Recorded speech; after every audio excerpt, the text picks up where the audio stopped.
आज का पहला क्वेश्चन है, ये बोल रहा है कि 1.75, 5.6 और 7 इन तीनों का जो एलसीएम होगा और एचसीएफ होगा उन दोनों का रेशियो क्या होगा, है ना। 3 नंबर दिया गया है 1.75, 5.6 और 7।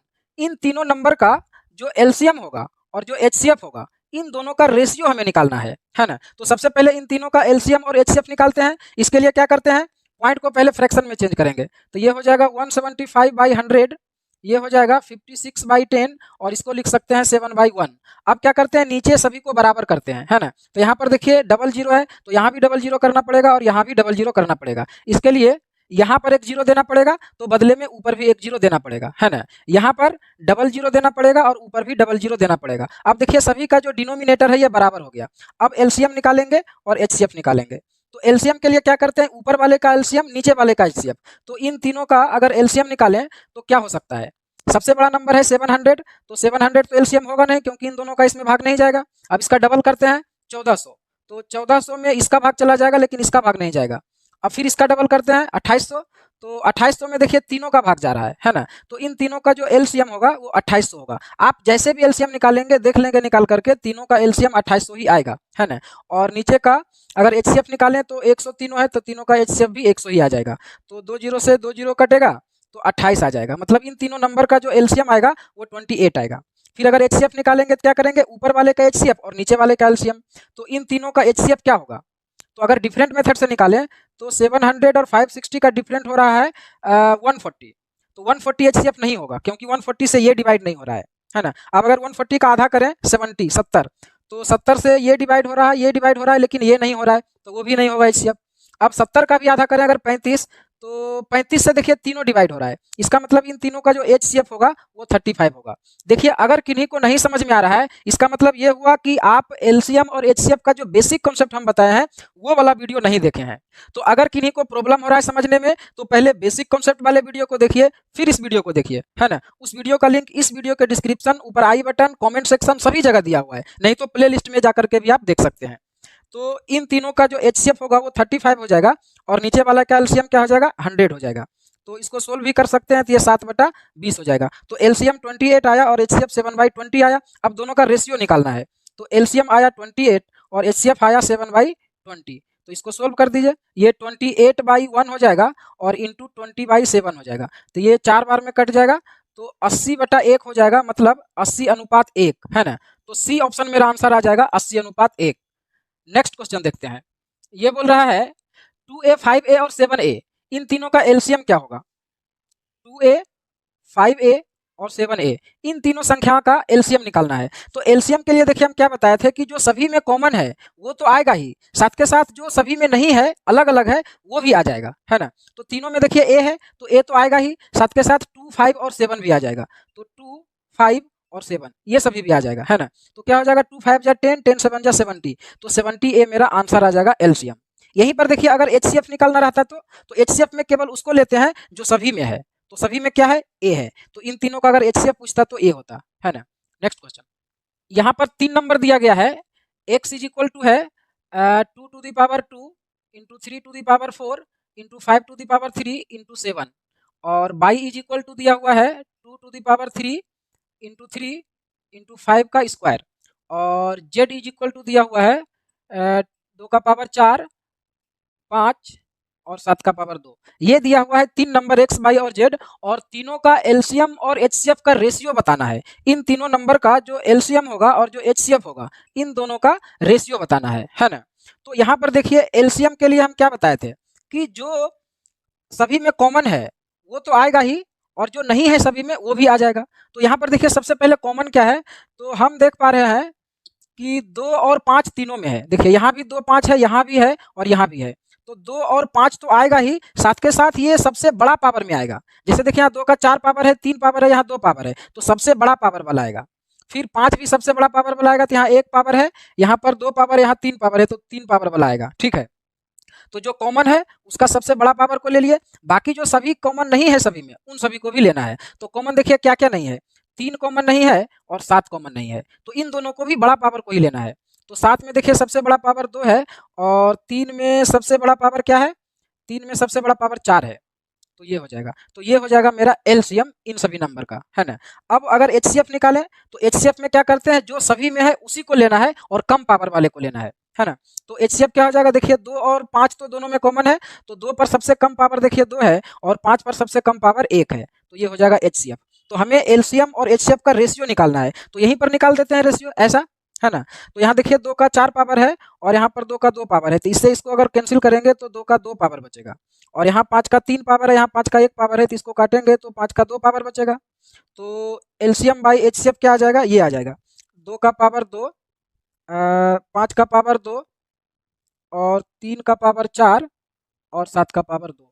तो यही मेरा आंसर आ जाएगा, है ना। ये इसके बाद अगला क्वेश्चन है x square minus 4x plus 3, है ना। ये एक इक्वेशन है और एक इक्वेशन और है x square minus 5x plus 6। इन दोनों का हमें एलसीएम निकालना है ना। तो सबसे पहले दोनों का फैक्टर करना पड़ेगा।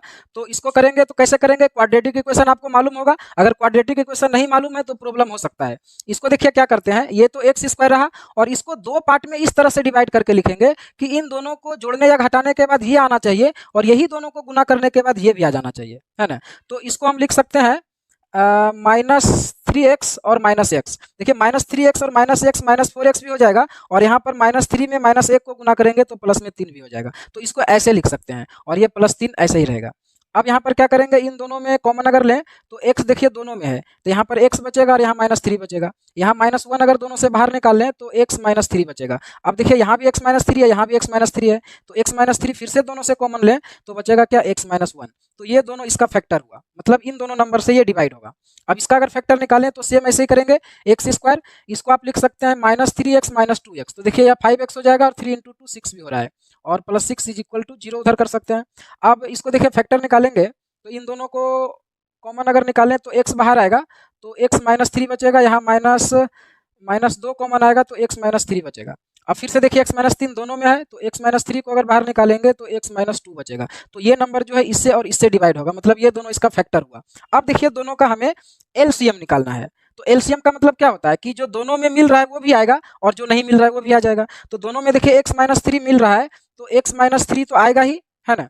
बाकी ये दोनों नहीं मिल रहा है तो वो भी आ जाएगा, x -2 और x -1। तो यही एलसीएम आ जाएगा। इसको ठीक से लिख सकते हैं सीधा करके, x -1 x -2 और x -3।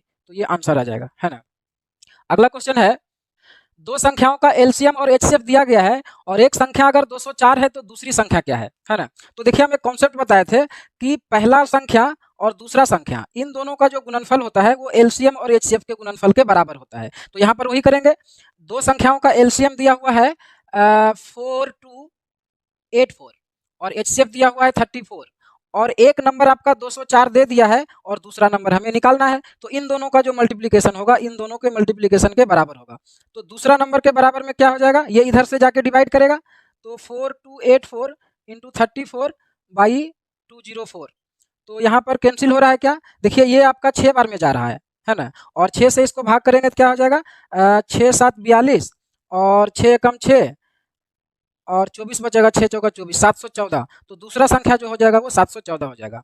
नेक्स्ट क्वेश्चन है, दो संख्याओं का गुणनफल इतना है और एलसीएम 56 है तो एचसीएफ क्या होगा। दो संख्याओं का देखिए गुणनफल दिया हुआ, वही फार्मूला पर बनेगा अभी जो बताएं, पहला संख्या और दूसरा संख्या को जब गुना करते हैं तो ये एलसीएम और एचसीएफ के बराबर आता है। तो ये दोनों नंबर का गुणनफल ही आपका दे दिया गया है 3192, इन दोनों का गुणनफल, है ना।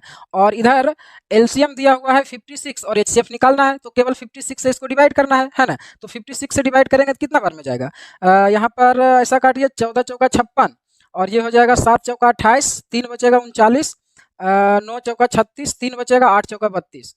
तो यहाँ पर 14 से अगर इसको काटेंगे तो 14 × 5 = 70 और 14 × 7 = 98, 57। तो एचसीएफ क्या हो जाएगा, 57 हो जाएगा। तो ये मेरा आंसर आ जाएगा, है ना।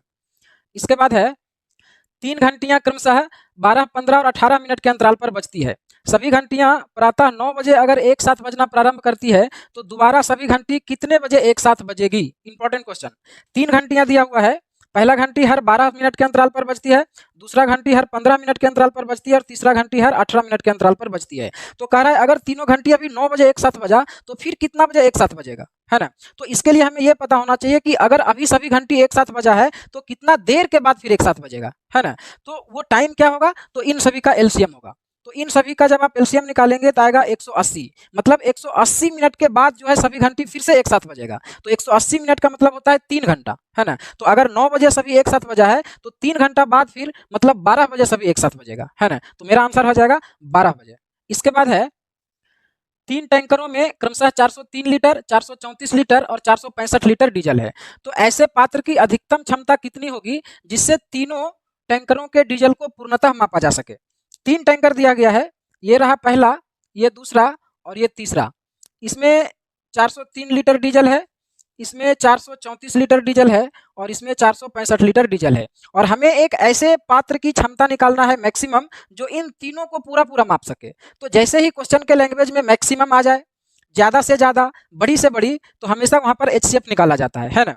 तो इस बर्तन का जो मैक्सिमम कैपेसिटी होगा वो इन तीनों का एचसीएफ होगा। तो इन तीनों का एचसीएफ हमें निकालना है। तो इसका एचसीएफ आप बहुत आसानी से डिफरेंट मेथड से निकाल सकते हैं। हम यहाँ पर देख रहे हैं कि यहाँ पर भी 31 का डिफरेंट है और यहाँ पर भी 31 का डिफरेंट है। इसका मतलब ये सभी 31 का टेबल का नंबर है। तो अगर 31 का टेबल का नंबर है तो इन तीनों का एचसीएफ क्या हो जाएगा, 31 ही आ जाएगा। इसका मतलब 31 लीटर का अगर कोई आप बर्तन लेंगे तो इन तीनों बर्तन के डीजल को आप पूरा पूरा माप सकेंगे, है ना। तो मेरा आंसर हो जाएगा 31 लीटर। इसके बाद है 3 लोग एक साथ 11 किलोमीटर के एक वृत्ताकार ट्रैक के चारों ओर यात्रा करते हैं। यदि उसकी गति क्रमशः 4, 5.5 और 8 किलोमीटर प्रति घंटा है तो वे सभी शुरुआती बिंदु पर कितने समय बाद मिलेंगे, है ना। बहुत इंपॉर्टेंट क्वेश्चन है। क्वेश्चन इस तरह से है, एक वृत्ताकार ट्रैक है ये, है ना, इसमें सभी लोग दौड़ते हैं इसमें। तो यहाँ पर बोल रहा है कि ये जो है ट्रैक है ये 11 किलोमीटर लंबा है। तो 11 किलोमीटर लंबा है और 3 व्यक्ति यहाँ पर दौड़ना शुरू करता है। पहला व्यक्ति जो है इसका स्पीड है 4 किलोमीटर प्रति घंटा, इसका स्पीड है 5.5 किलोमीटर प्रति घंटा और इसका स्पीड है 8 किलोमीटर प्रति घंटा, है ना। तो कह रहा है अगर तीनों एक जगह से दौड़ना शुरू करेगा तो दोबारा इसी जगह पर कितना देर बाद सभी मिलेगा। क्योंकि देखिए बीच में सभी आगे पीछे हो जाएगा क्योंकि स्पीड अलग अलग है, लेकिन एक टाइम आएगा कभी ना कभी जब फिर से यहाँ पर तीनों एक साथ मिल जाएगा, है ना। तो वही कह रहा है कि कितना देर बाद मिलेगा, कितना देर बाद मिलेगा, मतलब टाइम निकालना है। तो एक चक्कर पूरा करने में सभी को अलग अलग जितना टाइम लगता होगा उन सभी का जो एलसीएम होगा उतना ही टाइम के बाद सभी फिर से इस बिंदु पर मिल जाएंगे। तो हमें क्या निकालना है कि अलग अलग तीनों को कितना कितना टाइम लग रहा है एक चक्कर पूरा करने में। तो एक चक्कर पूरा करने में जितना जितना टाइम लग रहा होगा उन सभी का जो एलसीएम होगा उतना ही देर बाद सभी एक जगह मिल जाएंगे इसी बिंदु पर, है ना। तो हमें तीनों का टाइम निकालना है कि कितना कितना देर में एक चक्कर पूरा कर रहा है। तो देखिए सभी के लिए तो डिस्टेंस 11 किलोमीटर ही है ना। हमें टाइम निकालना है। तो टाइम क्या हो जाता है, टाइम होता है डिस्टेंस अपॉन स्पीड।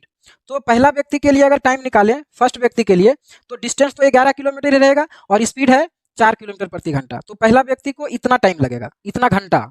और दूसरा व्यक्ति को कितना टाइम लगेगा, टी लिख दिए, टी फर्स्ट मैंने पहला व्यक्ति का टाइम, दूसरा व्यक्ति का टाइम। तो ये 11 किलोमीटर तो इसके लिए भी डिस्टेंस है और स्पीड है 5.5। 5.5 का मतलब हुआ 11/2, है ना। तो ये हो जाएगा 11/1 और गुना 2/11, मतलब 2 घंटा इसको लग रहा है। और तीसरा जो व्यक्ति है, तीसरा व्यक्ति का टाइम क्या हो जाएगा, तो डिस्टेंस इसके लिए भी 11 रहेगा और इसका स्पीड है 8 किलोमीटर प्रति घंटा, तो इसको लगेगा 11/8 घंटा, है ना। तो तीनों का टाइम मिल गया। अब तीनों का जो एलसीएम होगा उतना ही देर के बाद तीनों एक जगह यहाँ पर मिल जाएगा। तो इन तीनों का एलसीएम निकालना है, किसका, 11/4, 2 और 11/8। तो इसको 2/1 भी लिख सकते हैं, है ना। तो इन तीनों का एलसीएम निकालेंगे तो क्या होगा, ऊपर वाला का एलसीएम नीचे वाला का एचसीएफ। तो 11, 2 और 11 का जब आप एलसीएम निकालेंगे तो 22 आएगा, है ना। और नीचे का एचसीएफ निकालेंगे तो एक ही आ जाएगा, क्योंकि सबसे छोटा नंबर 1 है तो एक से बड़ा कोई नंबर से तीनों ने डिवाइड होगा तो 1 आ जाएगा। इसका मतलब 22/1 का मतलब 22। तो 22 घंटा के बाद जो है सभी फिर से इस बिंदु पर मिल जाएंगे। देखिए है बहुत सिंपल, हम थोड़ा डिटेल में इसलिए बताएं कि ताकि आप अच्छे से समझ पाएं। नहीं तो हम देखिए कॉन्सेप्ट में बताए थे आपको कि अगर वृत्ताकार ट्रैक है तो अगर 3 या 4 व्यक्ति दिया हुआ जिसका अलग अलग टाइम लगता है एक चक्कर पूरा करने में, तो दोबारा कितना देर के बाद सभी एक जगह मिलेगा, तो वो सभी एलसीएम ही होता है। तो यहाँ पर क्या किया कि टाइम नहीं दिया, स्पीड दे दिया और डिस्टेंस दे दिया। तो स्पीड और डिस्टेंस दे दिया तो हम यहाँ से टाइम अलग से निकाल लिए और उन सभी टाइम का एलसीएम निकाल लिए, है ना। नेक्स्ट क्वेश्चन, अगला क्वेश्चन है, वह छोटी से छोटी संख्या निकालें जो 10, 12 और 15 से पूर्णतः विभाजित हो। एकदम सिंपल क्वेश्चन है। वैसा सबसे छोटा संख्या जो 10 से भी डिवाइड हो, 12 से भी और 15 से भी, तो ऐसा संख्या क्या होता है, एलसीएम होता है। एलसीएम ही तो ऐसी सबसे छोटी संख्या होता है जो सभी संख्याओं से डिवाइड होता है। इसका मतलब क्या होगा, 10, 12 और 15 का एलसीएम निकालना है और 10, 12 और 15 का एलसीएम निकालेंगे तो क्या आ जाएगा, 60 आ जाएगा। तो 60 मेरा आंसर आ जाएगा, ठीक है। नेक्स्ट क्वेश्चन, अगला क्वेश्चन है, 5 अंकों की सबसे छोटी संख्या जो 12, 15 और 18 से पूर्णतः विभाजित हो। 12, 15 और 18 इन तीनों से विभाजित होने वाली 5 अंकों की सबसे छोटी संख्या निकालना है। तो अगर आप 12, 15 और 18 का एलसीएम निकालेंगे तो वो तो ऐसा नंबर आएगा जिसमें तीनों का भाग जाएगा, लेकिन वो 5 अंक में नहीं आएगा। तो फिर क्या करेंगे? तो पहले तो एलसीएम निकालेंगे, उसके बाद कुछ करेंगे। तो अगर आप 12, 15 और 18 इन तीनों का जब आप एलसीएम निकालेंगे तो एलसीएम आ जाएगा 180, है ना। तो 180 एलसीएम आया और हमें निकालना है 5 अंकों की सबसे छोटी संख्या जिसमें इन सभी का भाग जाए। तो इन सभी का भाग जाने का मतलब हुआ इसका भाग जाना चाहिए, है ना। तो 5 अंकों की सबसे छोटी संख्या में इससे भाग देंगे तो एक 5 अंक की छोटी संख्या क्या हो जाएगा? ये हो जाएगा, है ना। तो इसको डिवाइड करेंगे 180 से, तब पता चलेगा क्या होगा।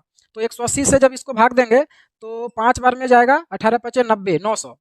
तो यहाँ पर 100 बचेगा, फिर ये आएगा, फिर 5 बार में जाएगा 900 और बचेगा 100। अब देखिए यहाँ पर ये है 5 अंकों की सबसे छोटी संख्या, लेकिन ये 5 अंकों की सबसे छोटी संख्या ऐसा नहीं है जिसमें इस सभी का भाग जा रहा है। तो इसका मतलब क्या हुआ कि इसको एग्जैक्ट डिवाइड करने के लिए यहाँ पर देखिए क्या करना पड़ेगा। ये 100 यहाँ पर बचा है, ये 100 नहीं बच करके यहाँ पर अगर 180 बचता, 180, तब ये एग्जैक्ट डिवाइड करता। इसका मतलब ये हुआ कि ये नंबर 180 से एग्जैक्ट डिवाइड होने से 80 कम है। 80 अगर ज्यादा रहता तब ये नंबर डिवाइड होता। इसका मतलब इस नंबर में 80 जोड़ना पड़ेगा, तब वो नंबर इन तीनों से एग्जैक्ट डिवाइड करेगा। तो मेरा आंसर क्या हो जाएगा? ये देखिए 5 अंकों की सबसे छोटी संख्या होगा और इसमें 80 जोड़ देंगे तो ये हो जाएगा 10080। तो ये मेरा आंसर आ जाएगा। ये 5 अंकों की ऐसे सबसे छोटी संख्या है जो इन तीनों से एग्जैक्ट डिवाइड होगा। आप शायद सोच रहे होंगे कि यहाँ पर जो 100 बचा, अगर ये 100 नहीं बचता तो भी तो डिवाइड हो जाता। तो अगर आप इसको 100 कम कर देंगे तो भी नंबर 180 से डिवाइड हो जाएगा। लेकिन जैसे ही इसमें आप कुछ भी कम करेंगे ना, तो ये 5 अंक का संख्या नहीं रहेगा, ये 4 अंक में आ जाएगा, क्योंकि ये 5 अंकों की सबसे छोटी संख्या है। अगर आप इसमें एक भी कम कर देंगे ना तो ये 4 अंक में आ जाएगा। तो हमेशा आपको यहाँ पर कुछ ना कुछ जोड़ना पड़ेगा, है ना। तो यहाँ देख रहे हैं 100 बच रहा है, तो अगर 80 इसमें बढ़ा दें तो एग्जैक्ट डिवाइड कर लेगा, तो 80 इसमें बढ़ा दिए, ये मेरा आंसर आ गया, है ना। नेक्स्ट क्वेश्चन, इसके बाद है वह सबसे छोटी संख्या जिसमें 5 जोड़ने पर 24, 32 और 54 से विभाज्य होना चाहिए। ऐसी सबसे छोटी संख्या निकालना है जिसमें 5 जोड़ने के बाद 24, 32 और 54 से डिवाइड होना चाहिए। देखिए यहाँ पर ध्यान से समझना है और थोड़ा सा कॉमन सेंस का बात है। कह रहा है कि ऐसी सबसे छोटी संख्या निकालना है जिसमें 5 जोड़ने के बाद इन तीनों का भाग जाना चाहिए। तो अगर हम इन तीनों का एलसीएम निकालेंगे तो जो एलसीएम आएगा उसमें इन तीनों का पूरा पूरा डायरेक्ट भाग जाएगा, लेकिन हमें ऐसा नंबर चाहिए जिसमें 5 जोड़ने के बाद इन तीनों का भाग जाना चाहिए। इसका मतलब क्या होगा कि उसको 5 कम करना पड़ेगा। इन तीनों का जो एलसीएम आएगा उसको 5 कम कर देंगे तो फिर 5 जोड़ेंगे तो इन तीनों से डिवाइड हो जाएगा, है ना। तो इस तरह का जब भी क्वेश्चन रहेगा तो हमेशा पहले एलसीएम निकालेंगे, उसके बाद कुछ प्लस या माइनस करेंगे, और कहाँ प्लस होगा कहाँ माइनस होगा ये क्वेश्चन के लैंग्वेज से पता चलेगा, है ना। तो यहाँ पर कह रहा है कि ऐसी सबसे छोटी संख्या बताना है जिसमें 5 जोड़ने के बाद इन सभी से भाग जाना चाहिए। तो एलसीएम में तो पूरा पूरा ऐसे ही भाग जाएगा, तो एलसीएम निकालेंगे और उसको 5 कम कर देंगे, है ना। तो इसका एलसीएम निकालिए।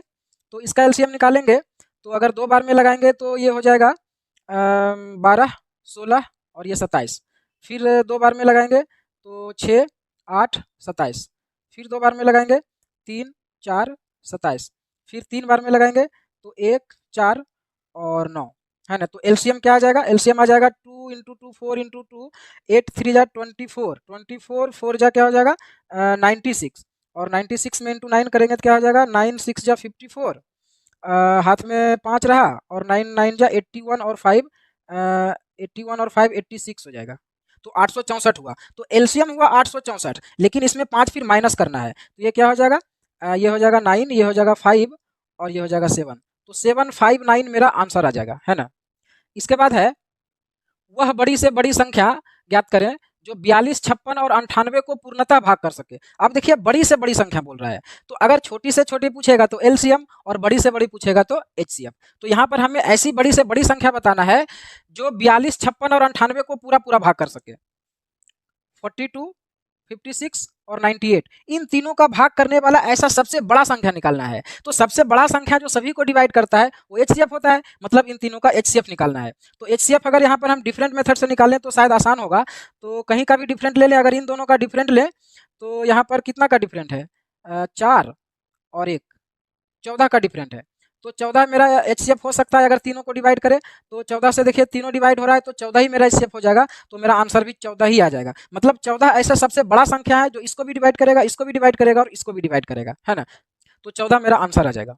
इसके बाद है वह बड़ी से बड़ी संख्या निकालें जिससे 46, 60 और 102 को भाग करने पर प्रत्येक दशा में समान शेषफल बचे, है ना। ऐसी सबसे बड़ी संख्या निकालना है जिससे 46, 60 और 102 इन तीनों में जब भाग करेंगे ना उस नंबर से तो बराबर शेष आएगा। इसमें भाग देंगे वही शेष आएगा, इसमें भाग देंगे वही शेष आएगा और इसमें भी भाग देंगे वही शेष आएगा। तो ऐसा सबसे बड़ा नंबर कौन सा है? तो यहाँ पर देखिए ये बोल रहा है कि सभी में शेषफल बराबर आता है, लेकिन दिया हुआ नहीं है कि क्या शेषफल आता है।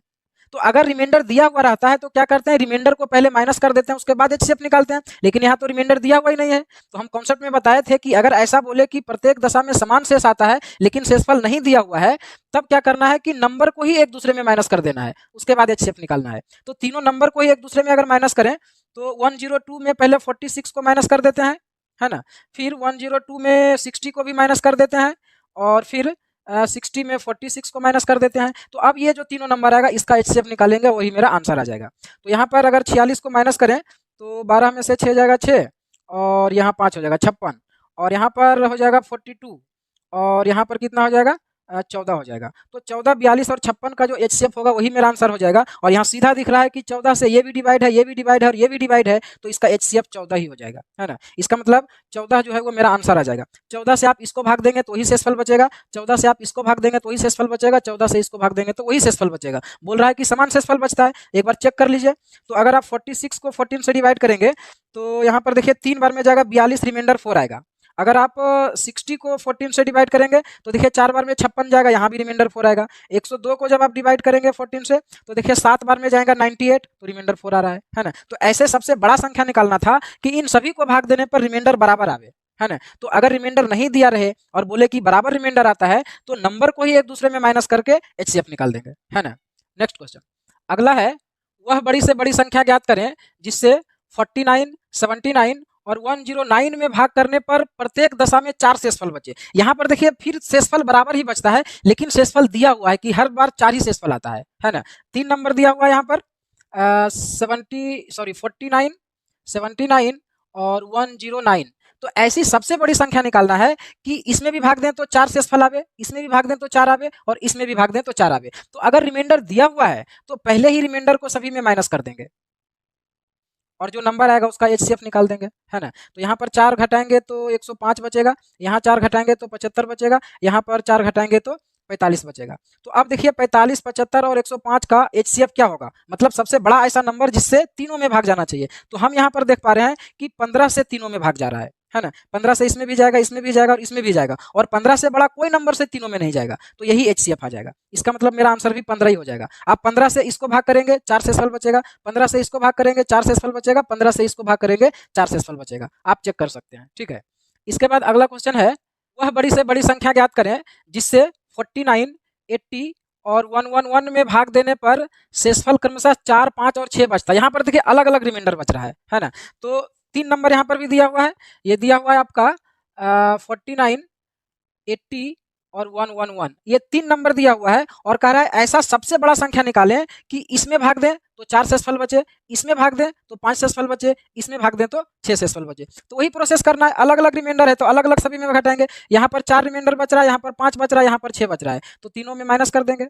तो इसको माइनस करेंगे तो 45, यहाँ माइनस करेंगे तो 75, यहाँ माइनस करेंगे तो 105। तो फिर से वही आ गया 45, 75, 105। तो इन तीनों का एचसीएफ अभी निकाले थे, क्या हुआ था 15 हुआ था, तो यही फिर से मेरा आंसर आ जाएगा। मतलब 15 से आप इसको भाग देंगे 4 शेषफल बचेगा, 15 से इसको भाग देंगे 5 शेषफल बचेगा, 15 से इसको भाग देंगे तो